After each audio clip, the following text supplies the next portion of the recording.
అందరికీ జై శ్రీరామ్. తెలంగాణలో 14 రకాల పింఛన్లు ఆల్రెడీ కొత్త విధానాలు పింఛన్ల కోసము మీరు దరఖాస్తు చేసుకునే టైము అన్నీ వచ్చినాయట. కానీ ఈ ముచ్చట మీకు ఇప్పుడే తెలిసింది, నాకు ఎప్పుడో తెలిసింది. అది ఎట్లా అని మీరు గమ్మత్తిగా అనుకుంటారు కదా. అయితే ఈ వీడియోని మీరు లాస్ట్ దాకా చూడాలి. ఎట్లా అంటే 2023 డిసెంబర్లో మనము కాంగ్రెస్ గవర్నమెంట్ను కుర్చీలో కూర్చోబెడితే 2023 డిసెంబర్ నుంచి 2025 డిసెంబర్ వచ్చింది. అంటే 2 సంవత్సరాలు కంప్లీట్ అయిపోయింది.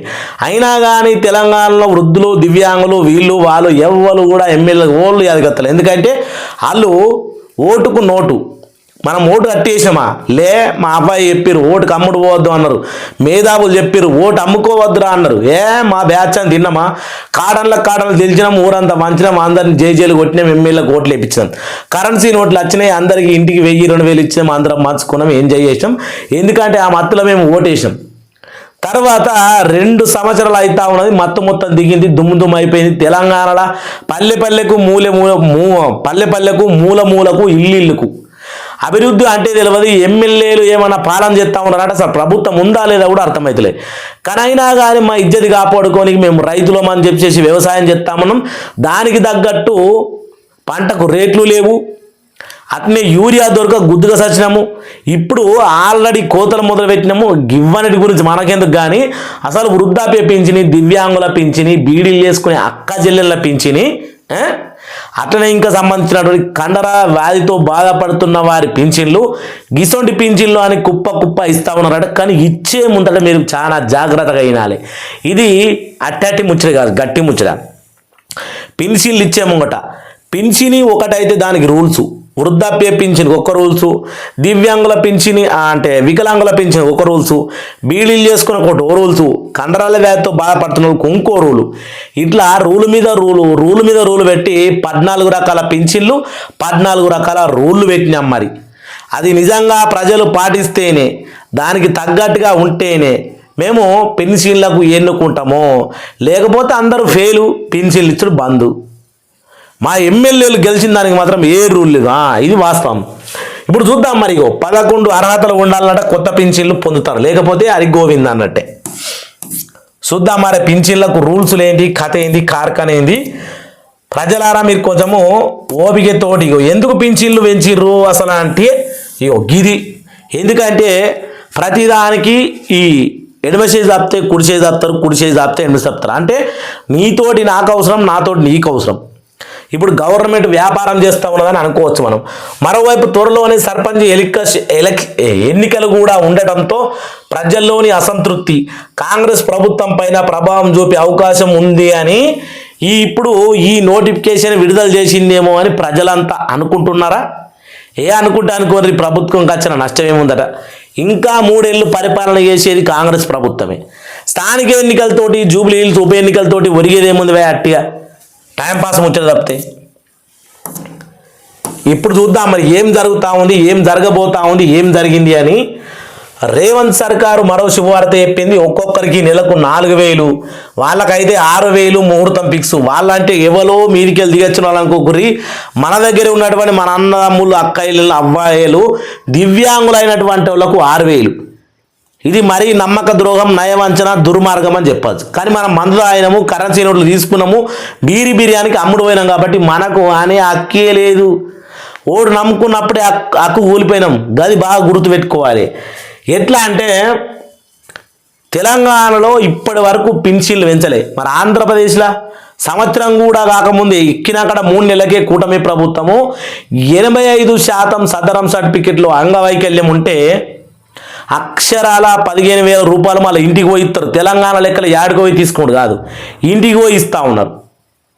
గాడ ఉన్నది పరిపాలన. ఇంతకుముందు ఆడ జగన్మోహన్ రెడ్డి చేసిండు, వాళ్ళ కష్టాలు పోయి ఇప్పుడు కూటమి ప్రభుత్వం వచ్చింది, పరిపాలన బాగా సాగుతుంది. ఇక్కడ కేసీఆర్ చేసిండు, ఇప్పుడు రేవంత్ రెడ్డి వచ్చిండు, జగన్మోహన్ రెడ్డి ఆడ దిగిండు, ఇక్కడ వచ్చిండు, అంతే తేడా. మిగతాదంతా సేమ్ టు సేమ్. ఇక చూసుకుంటే ఇక్కడ రేవంత్ సర్కారు మరో శుభవార్త చెప్పేందుకు సిద్ధమవుతా ఉంది. తెలంగాణ ప్రజలు ఎప్పుడెప్పుడా అని ఎదురు చూస్తూ ఉన్నటువంటి పథకాల్లో ఆసరా పింఛన్ కూడా ఒకటి. గతంలో వృద్ధులు, వితంతువులు, బీడీ కార్మికులు నెలకు 2000, దివ్యాంగులకు 4000 ఇస్తూ ఉంటే కాంగ్రెస్ ప్రభుత్వం వచ్చినాక అందరికీ ఇంకో 2 కలుపుకొని, అంటే ఇప్పుడు 4కి 2 కలిపిరు, 2కి 2 కలిపిరు, 4కి 2 కలిపితే 4 అయ్యే, ఇక 4కి 2 కలిపితే 6 అయ్యే. ఇక హామీ ఇవ్వగా ఇప్పటి వరకు అమలవ్వలేదు. కాగా ఈ పెంచిన డబ్బులతో ఆసరా అని పేరు పెట్టి ఈ పథకాన్ని అమలు చేసేందుకు ప్రభుత్వం కసరత్తు చేస్తూ ఉందట. ఎందుకు కసరత్తు చేస్తుందో మనం కూడా చూసినాం. ఇప్పుడు ఆడికేలే మొదలు పెడదాం. ఇదంతా సర్పంచ్ కథ అంతా మనం వినలేము, కానీ ఈడికేనే మొదలు పెట్టాలి. మరోవైపు త్వరలోనే సర్పంచ్ ఎలక్షన్లు కూడా ఉండడంతో ప్రజల్లోని అసంతృప్తి కాంగ్రెస్ ప్రభుత్వం పైన ప్రభావం చూపే అవకాశం ఉండడంతోనే ఆసరా పింఛన్ పథకం అమలుపైన కీలక నిర్ణయం తీసుకునే దిశగా ప్రభుత్వం అడుగులు వేస్తోంది. స్థానిక సంస్థ ఎన్నికల్లోపే ఈ పింఛన్ పెంపు పథకాన్ని అమలు చేసి ప్రజలకు పోతే ఉన్న అసంతృప్తి మొత్తం పోయి తర్వాత ప్రభుత్వం అని భావిస్తోంది. ఇక రైతు భరోసా, ఆసరా పింఛన్ అమలుపైన ప్రభుత్వము కసరత్తు చేస్తుందట. ఎట్లున్నది కథ అంటే దెబ్బలు పడ్డంతసేపు దెబ్బలు కొట్టి తర్వాత బిర్యానీ ఇస్తే మర్చిపోయినట్టు గట్నే కదా. మరిగా ఇన్ని రోజులకోలే మనకు యూరియా దొరకలేదు, ఇది దొరకలేదు, మనకు ఉన్న వాటికి రేట్లు పెంచలేరు, ఏది పెంచలేరు, రబ్బోదిబ్బో అని మొత్తుకుంటే ఇప్పుడు టకేలు మన పింఛన్లు ఇచ్చేసి మీ బాధలు మొత్తం పోతే మేము పల్లెలా దర్జాగా తిరగచ్చు అంటే ఎట్లా తిరుగుతారా? ఏ ముఖం పెట్టుకొని తిరుగుతారో? ఒక ముసలాం ఎదురవుతుంది, ఒక వాళ్ళు ఎదురవుతారు, ఒక వీళ్ళు ఎదురవుతారు. ప్రతి ఇంటికి తెలంగాణలో రైతులే ఉన్నారు. మరి వాళ్ళందరూ ఎదురైతే మీ ముఖాన్ని గోసిలో పెట్టుకొని పోవాల్సి వస్తుందేమో. ఎందుకంటే నాకు తెలిసిన కాడ నుంచి యూరియాకు ఇంత గోస వచ్చింది అంటే ఇప్పుడే. వడ్లు అమ్ముకునేదందుకు ఇంత తిప్పలాస్తుందంటే మళ్ళీ ఇప్పుడే. ఎప్పుడైతే 2014 ముందు ఉమ్మడి ఆంధ్రప్రదేశ్ ఉన్నప్పుడు వచ్చిన కష్టాలు మళ్ళీ ఇప్పుడు చూస్తూ ఉన్నాం. అది ముమ్మాడికి వాస్తవం, ఎవరు ఒప్పుకున్నా ఒప్పుకోకపోయినా వాస్తవమైన విషయం. ఇప్పుడు కండిషన్లు, ఖచ్చితంగా కండిషన్లు. మీరు వృద్ధులైతే మీకు అలాగా కండిషన్లు, మీరు ఆ దివ్యాంగులు అయితే మీకు ఇంకో రకమైన కండిషన్లు, బీడీలు చేసుకుంటూ అయితే మీకు ఇంకో రకమైన కండిషన్లు, ఇక వితంతువులు, ఒంటరి మహిళలు, HIV బాధితులు అయితే అలాగ ఇంకో రకమైన కండిషన్లు. గిట్లా కండిషన్లు ఎట్లా ఉన్నాయి ఒక 4-5 రకాలు చూపిస్తా. రకాలు రండ్రిగా. ఇవి కండిషన్లు, అర్హతలు అన్నట్టు. చేయూత పథకానికి అర్హతలు ఏమిటి? చేయూత పథకానికి దరఖాస్తు చేసుకునేందుకు ఆయా కేటగిరీల ప్రకారము నిష్ఠ అర్హతలు కలిగి ఉండాలా? అవి ఇవే. 1 వృద్ధాప్య పింఛన్ అర్హతలు. వయసు ఏమో 57 ఏళ్ళు అంతకంటే ఎక్కువ ఉండాలి. అది మనందరికీ ఎరికే, 57 ఏళ్ళు ఉండాలా, అంతకంటే ఎక్కువ ఉండాలని. తెలంగాణ రాష్ట్ర నివాసి అయి ఉండాలా. ఇతర ప్రభుత్వ పింఛని ఏది కూడా పొందేటోడు అయి ఉండకూడదు. 2 దివ్యాంగులు పింఛని అర్హతలు. దివ్యాంగ పింఛన్ అర్హతలు వైకల్య శాతం లేదా 40% లేదా అంతకంటే ఎక్కువ ఉండాలి. సంబంధిత వైద్య ధృవీకరణ పత్రం ఉండాలి. అంటే ఇది సదరం సర్టిఫికేట్ ఇచ్చేటప్పుడన్నా మంచి ఇవ్వాలి కదా నాయన. ఏమర్థమవుతుంది? ఏం మాట్లాడతాం? ఏదో మనకు ఇంత అనుభవం ఉంది కాబట్టి మాట్లాడతాం. కొత్తని పెట్టి మాట్లాడారంటే ఏం మాట్లాడు, లట్టు పొట్టు. సదరం సర్టిఫికేట్లో ఏదైతే మనం సదరం క్యాంప్కి వెళ్ళి తెచ్చుకున్నటువంటి వైద్యులు ఇచ్చిన సదరం సర్టిఫికేట్ల 40% కంటే ఎక్కువ వైకల్యం ఉండాలి. వాళ్ళకు మాత్రమే 6000 లేకపోతే లేదు. ఇక వయసు నిబంధనలు, వయసుతో సంబంధం లేదు దివ్యాంగులకు. లేకుండా వైకల్యం ఉన్న ఎవరైనా దరఖాస్తు చేసుకోవచ్చు. వీళ్ళు ఇచ్చిన నియమాలు ఏంటంటే తెలంగాణ రాష్ట్రమై ఉండాలి. దరఖాస్తుదారుడు ఇత ప్రభుత్వ పింఛన్ ఏది పొందొద్దు. మంచిగా ఉంది పో. ఇక మూడోది ఇంకా మనకు 4వది కూడా ఉన్నది. ఒంటరి మహిళ 4 పింఛన్ అర్హతలు.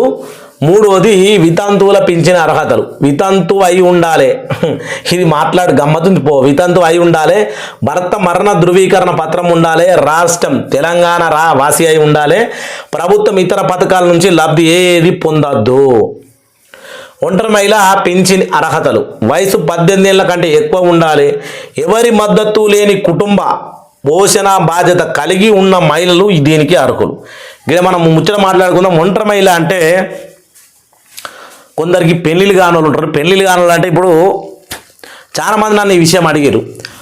ఒంటరి మహిళకు వితంతు మహిళకు తేడా ఏముంది? మరి ఈమె ఒంటరి ఆమె ఒంటరి కదా అంటే, ఒంటరి మహిళ అంటే సంబంధించి కొన్ని వాళ్ళ కండిషన్లు, వాళ్ళ ప్రాబ్లంలను చెప్పలేను, కానీ కుటుంబ ఆధారం లేకుండా బతుకుతూ ఉంటారు. బతుకుతూ ఉన్నప్పుడు ఆమెకు పెళ్లి చేసుకోరు కొంతమంది కొన్ని కారణాలతోటి. ప్లస్ ఫ్యామిలీతో ఉండరు. అట్లాంటి వాళ్ళకు భర్తది మరణ ధృవీకరణ పత్రం అనేది ఏమున్నది, ఎందుకంటే ఆమె పెళ్ళే కాలేదు. రెండోది కుటుంబం నుంచి విడిపోయి ఉంటుంది కాబట్టి ఆమెకు కుటుంబం నుంచి ఎలాంటి ధృవపత్రం అనేది పొందరు కాబట్టి ఆమెకు సంబంధించినటువంటి విషయానికి వస్తే ఇక్కడ మనకు 18 ఏళ్ళు నిండి అంతకన్నా ఎక్కువ ఉండాలి, ఎవరి మద్దతు లేని కుటుంబ బాధ్యతలు కలిగి ఉండాలి ఆమె, అప్పుడు ఈ పింఛన్కి అర్హురాలు అని ఇక్కడ చెప్తా ఉన్న విషయం. అట్లాంటిది అచ్చతులకు వస్తుంది, తెలంగాణలో కాదు ఎక్కడైనా ఉన్నది. ఇక్కడ పెద్ద ముచ్చట ఏంటంటే తెలంగాణలో బీడీ కార్మికులు చాలా ఉన్నారు. ఇది అదే 5వది బీడీ కార్మికుల పింఛని అర్హతలు. 18 ఏళ్ళు వయసు అంతకంటే ఎక్కువ ఉండాలి, గుర్తింపు పొంది మీరు ఏదైతే బీడీ అంటే మీకు సంబంధించిన కంపెనీలో పనిచేస్తూ ఉన్నారో దాంట్లో నుంచి గుర్తింపు కార్డు అంటే పిఎం మన అంటారు చూడ, ఏదైతే మనకు మీకు బీళ్ళ కార్డు పుట్టింది అది అంటారు కదా, అది ఉండాలి మన దగ్గర. అది ఉన్నప్పుడు దానికి సంబంధించినటువంటి డాక్యుమెంట్స్ మీరు ఇప్పుడు 18 ఏళ్ళ కంటే ఎక్కువ ఉండాలి, గుర్తింపు పొందిన బీడీ పరిశ్రమలో కార్మికురాలుగా పనిచేస్తూ ఉండాలి. దానికి సంబంధించిన కాయిదాలు ఇచ్చినప్పుడు నీకు 4000 పింఛన్ వస్తుందట. ఇక తెలంగాణ రాష్ట్ర నివాసి అయి ఉండాలి, ఇతర ప్రభుత్వ పింఛని పథకాలలో లబ్ధి పొందకుండా ఉండాలి. 6వది HIV గ్రస్తులు పింఛని పొందుతున్నవారు, HIV అండ్ ఎయిడ్స్తో బాధపడుతున్నవారు ఈ పింఛనికి అర్హులు. ప్రయోమితి నిబంధన లేదు, వయసుతో ప్రయోమితి లేదు, తెలంగాణ రాష్ట్ర నివాసి అయి ఉండాలా, ప్రభుత్వ ఇతర పింఛన్లు పొందకూడదు. ఇంకోటి ఏదంటే మీరు ఏదైతే HIV బాధితులు ఉన్నారో మీరు ఏ హాస్పిటల్లో ట్రీట్మెంట్ తీసుకున్నారు, ఏ హాస్పిటల్ నుంచి మీకు HIV అని రుజువు అయ్యింది అనే విషయాన్ని ఆ డాక్టర్లు ఇచ్చినటువంటి ఆ ఆసుపత్రి ఇచ్చిన మన దగ్గర సర్టిఫికెట్లు ఉండాలి. అట్లనే మీరు వాడుతున్నటువంటి అంటే రెగ్యులర్గా నెలకు వాడుతున్న మీ ట్యాబ్లెట్స్ సంబంధించినటువంటి ధృవపత్రాలు కూడా ఉండాలి. ఒకవేళ మీకు HIV కంప్లీట్ అయిపోతే మాత్రం ప్రభుత్వం పింఛన్ ఇయ్యేది. కంటిన్యూగా అలా నడుస్తూ ఉంటే మీరు ట్యాబ్లెట్లు వాడుతూ ఉంటే మాత్రం ఖచ్చితంగా పింఛన్ ఇస్తుందట. ఇక మనము 6 చూసినాం, 14 రకాల పింఛన్లు, 14 రకాల కండిషన్లు. అమ్మ చెప్పి నాకే దమ్ముకొస్తుంది. మళ్ళీ నీళ్ళు తాగాలి, ఇట్లా చెమటలు అడపాలి కాబట్టి మాట్లాడితేనే చెమటలు వస్తా ఉన్నాయి ఈ బంగ్లాగారానికి.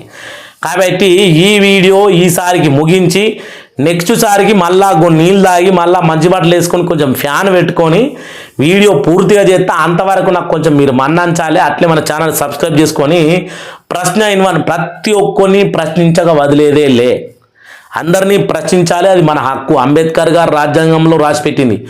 నువ్వు స్వతంత్ర భారతీయునిగా బతుకుతున్నావు కాబట్టి ప్రతి ఒక్కరిని అడిగే హక్కున్నది, నువ్వు స్వేచ్ఛగా బతికే హక్కు ఉంది. నీ హక్కుల్ని ఎవడు గుంజుకోనికి లే, కానీ నువ్వే ఓటు నమ్ముకుంటా ఉన్నావు, ఇంకా నీ హక్కులు ఏడున్నాయంట. గట్ల మనము సోమరిపోతులమై ఓట్లు అమ్ముకుంటా ఉన్నాం కాబట్టి ప్రజలారా మనం అందరం మారాలి. ఓటును అమ్ముకునుడు ఫస్ట్ నిర్మూలిస్తే ఎలక్షన్లు రాంగ్ అని. ఇప్పుడు ఆల్రెడీ స్థానిక ఎన్నికలు, జూబ్లీహిల్స్ ఎలక్షన్లు, జూబ్లీహిల్స్లో ఆల్రెడీ మందు ఏర్లై పారుతూ ఉంటుంది, బిర్యానీలు రగులుతూ ఉంటాయి. స్థానిక ఎన్నికలు ఎలక్షన్ కోర్టు పడ్డది అన్నారు అంతే. ఆడ సిట్టింగ్లు పెట్టి చెట్ల కింద దావతులు చేసి 2-3 రోజులలో ఒక్కో 4-5 లక్షలు దులిపిరి అయిపోయినా. మళ్ళా కోర్టు బీసీ రిజర్వేషన్ బంద్ అనగానే ఎన్నికల సంఘం గవర్నమెంట్ ఆయనతో సప్పట్లు కొట్టి అద్దద్దద్దద్దు ఎన్నికలు అద్దని అయిపోయాయి. మనకు ఆగదురా నాయన, ఏం చెప్తాము ఏం కథ, గిట్ల అయినా కూడా కథ ఉంటుంది. ప్రతి ఒక్కరికి జై శ్రీరామ్, జై జై శ్రీరామ్.